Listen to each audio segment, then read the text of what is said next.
Pardon the interruption, but I'm Mike Wilbon. I made it to the game last night, and I couldn't believe I'd ever witnessed such a big bust.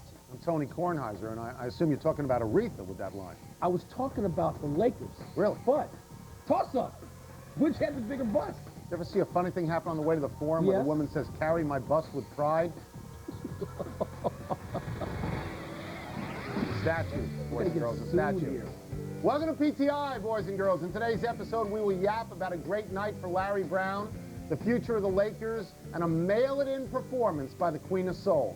We begin today with the end of the NBA season. The Detroit Pistons won last night to complete one of the biggest upsets in NBA Finals history, beating down the Lakers 4-1. To add insult to injury, the Pistons, who often this season couldn't score 70 points, scored 100 points against the Lakers.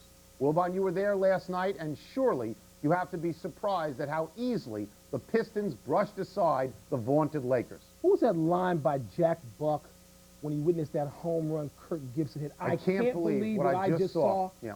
I'm sitting there, right there courtside, and I swear to you, Tony, particularly in the third and fourth quarter, when Ben Wallace looked like Wilt. He was getting every rebound, and on the offensive rebounds, he would just throw it down on some Laker head.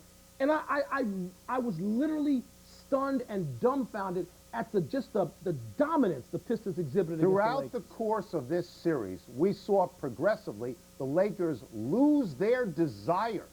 They were beaten to all the loose balls, out-rebounded all the time, out-hustled. I expected much more from the Lakers, not just Kobe and Shaq, all the Lakers. All of them. All the Lakers. Well, and we didn't get it. We never got it. Look, the Lakers are now the first team in NBA history to lose a series 5 games to nothing, okay? Because the one game they won, they were outplayed in most of that game, at least late in the game. It was stunning to me, and to hear, we'll get to some of these other things individually, Phil Jackson say later, essentially, sayonara. Kobe and Shaq came there after the game. They didn't praise the Pistons to me as much as I thought they ought to, given how they got smacked around. Tremendous upset. The last upset I remember like this is when Golden State beat the Bullets 4-0 about 30 years ago. 4-0 in that series too.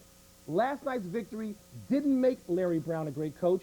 He's been that for at least 15 years. 25. But Brown's first NBA championship does make his resume glitter even more, especially since it comes against Phil Jackson, who has more NBA titles than anybody except Red Auerbach. Larry now has won in the NBA and the NCAA, something no other coach has done.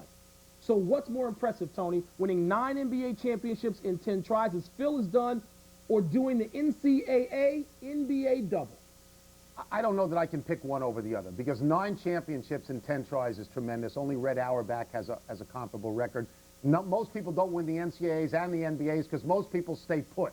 You know, Larry has taken 2 teams to the final games of the NCAAs, 2 teams to the finals of the NBA. Phil Jackson beat Larry Brown a few years ago when the Lakers beat the Sixers. Right. So, I mean, you got to give credit to Phil as well. I think in Larry's case, though, he has often taken over bad teams and made them good. Clippers, San Antonio, New Jersey. They were bad teams. They were losing teams when he took them over.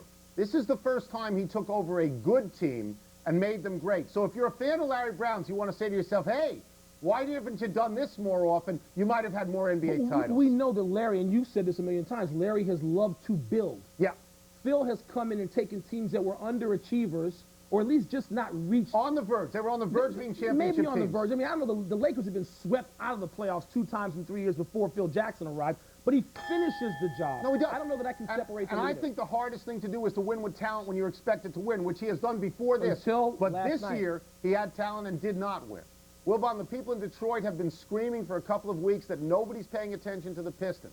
And all the stories are framed around the Lakers. Well, they are going to hate this story then, because the reasonable follow-up on this series isn't about what the Pistons are going to do now. It's about what's going to happen to the Lakers.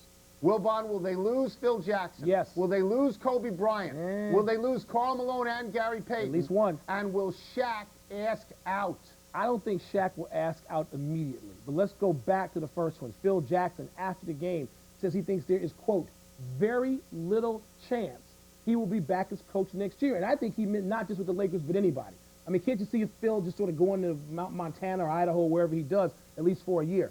Kobe Bryant reiterated he will opt out. He will test the free agent market And who knows what will happen. Testing the free agent market is one thing, but the Lakers can afford to match the offer. Not if just they match, want but pay to. him more. They can pay him more. Yes. And people have said for a long time that if it were up to the owner, Jerry Buss, that he favors Kobe Bryant over Shaquille O'Neal, which is why I'm asking, would Shaquille say, I want out and force a trade? Well, I'm sorry, Shaquille's contract would be up in 2 years. So even if he doesn't force one immediately, and I don't know how you can with a $27 million contract. I mean, there's no George Steinbrenner in the NBA. I mean, you got to fit it under a salary cap, but he could do it after a year. I don't see those two playing more than 2 years. Gary Payton gone. You would have to think so. Karl Malone, if he rests and he comes back and his knee is good, does he stay? I would like to see it, but I don't know that he will. By the way, maybe Gary Payton plays for a different coach who's not going to be running a triangle offense. Do you think that the Lakers will be radically different or just somewhat different? Somewhat different initially, but different enough. They can't go at it again with this nucleus. They can't do it. Just like last year's team was lost in the second round. Just 2 weeks ago, hardly anybody thought any team from the Eastern Conference, including Detroit, could beat the Western Conference champ. The West had won 5 straight championships since the Bulls broke up in 1998. But the Pistons have a young team, as do the Pacers. Miami loaded with young players. LeBron plays in the East. Meanwhile, the Lakers, Kings, and Mavericks look a little stale. Tony, does Detroit's winning mark the first shift in power back to the East? No, I don't think so. I think only Detroit and Indiana are high-quality teams right now. I think LeBron's team is 2 or 3 years away, no matter what they do. I'm not sure that Miami is ready to make a move now, and I think New Jersey is on the slide. Whereas I think Dallas has very good players. Sacramento still has very good players. The Spurs obviously have very good players. And what's happening with the Lakers, the Lakers, the league and the people who own and run the Lakers will not allow them to drop. Not very far. I still think. But far enough, perhaps, for one of those teams, particularly Detroit, to still sort of stay up there Here's with the them. question with the Lakers. Jerry West always kept them above water. That's right. Will Mitch Kupchak be able to do the same thing if there are not just slight changes but radical changes to the Lakers? But I think it is premature to say that the West is done. I'll tell you why. I agree with that. It's free agency. What if Tracy McGrady moves to the West? What if Kobe Kobe stays? goes to San Antonio? Or San Phoenix, Antonio someplace and like Minnesota that. do not Right. look stale.